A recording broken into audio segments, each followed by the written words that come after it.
Race, Class, and Gender in American History. We have seen during our studies over this course that the concepts of race, class, and gender prove to have been an important part of American history. Race, class, and gender throughout American history also appear to share a common theme, that is, equality and the struggle for power. As much as there has been progression in these areas, there will also continually be a clash and power struggle. We begin with a discussion on race. The idea of racial divide began when Europeans arrived at the North American continent. Prior to slavery, many African Americans were indentured servants who would sign a contract with an owner to work in exchange for food, clothing, and housing. As supply and demand rose, servitude soon turned to enslavement. A blatant form of mistreatment, discrimination, and segregation was shown to African Americans because of their color and race. Alexander Falconbridge's account during his time on a slave ship is a vivid recollection of the inhumane treatment and deplorable conditions slaves had to endure, and this was before their final destination to a slave owner. For example, he discusses of instances in where slaves were suffering from dysentery, and they would be forced to have their anuses sewed closed in order to be deemed suitable for potential owners. Many would die en route due to disease and from brutal beatings. The narrative of the life of Frederick Douglass supports our views and discussion on race in America. He was a slave in the early 1800s and wrote about his life. In one chapter he states, "Scarce a week passed without his whipping me. I was seldom free from a sore back. My awkwardness was almost always his excuse for whipping me."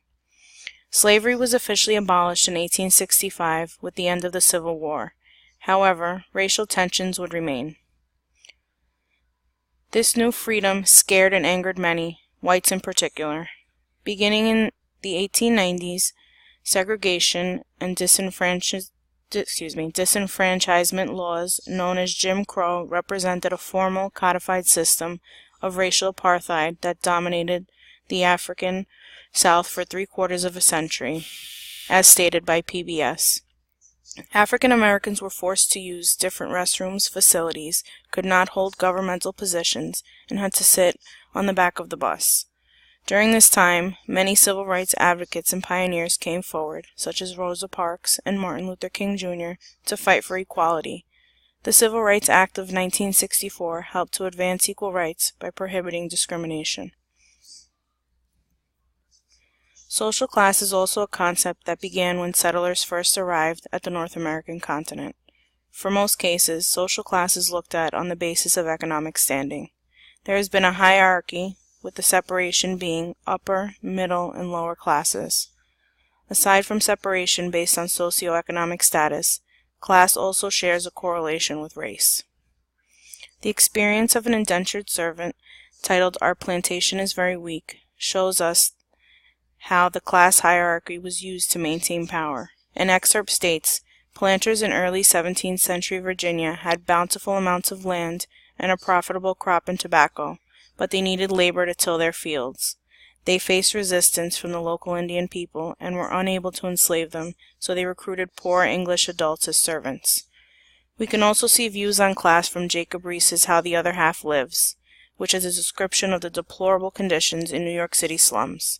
Many New Yorkers lived in poverty, and because of their inability to afford better housing, they were given housing that consisted of overcrowding, unhygienic, and unsafe conditions for those forced to live there. He states, "The half that was on top cared little for the struggles, and less for the fate of those who were underneath, so long as it was able to hold them there and keep its own seat." The concept of gender, as we have learned, goes further than male and female. It can be described as how one defines their role in society. Traditionally, males were viewed as the men of the house and took care of the finances, while women were viewed as homemakers, and their main role was to care for children, their husbands, and the home.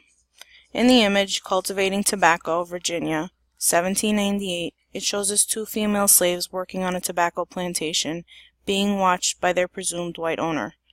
This shows us not only their race, but their gender also put them at a disadvantage. This also challenges the traditional female role, as they were being used for manual, physical labor, and in part shows us that when it comes to business and money, there are no bounds. As time has progressed, there was also a rise in the fight for female equality and women's rights. This was known as the Progressive Era. Women were afforded the legal right to vote, were allowed to work, educate themselves, and participate in political equality movements. Women were now able to have a choice in the direction for their lives. Catherine Beecher writes, "Hence it is that the women of America, who often exhibit a masculine strength of understanding and a manly energy, generally preserve great delicacy of personal appearance, and always retain the manners of women, although they sometimes show that they have the hearts and minds of men. Women have proven to be resilient and excel in multitasking, and it has now become acceptable to co-provide for your family financially." As we look at the current standing of America, we can see the progress that has been made in the race, class, and gender concepts. We have developed as a country in many ways by abolishing slavery, creating equal rights for all, and creating laws to allow freedom to protest inequalities. Social and political views on race have changed over time and will continue to do so. Racial tensions and injustices in our country currently lead many to look back on our nation's past, and although more work needs to be done, our country has shown that it is taking the steps forward using the legal system to correct wrongs. In terms of class, there remains a hierarchy, but not like in the past. Social class can be seen as a hierarchy of affluence and greed, and is not only seen in the context of economic status, but can also be a divide between races and ethnicities. The concept of gender in America has also made great strides. Women went from housewives with little rights to being strong and empowered.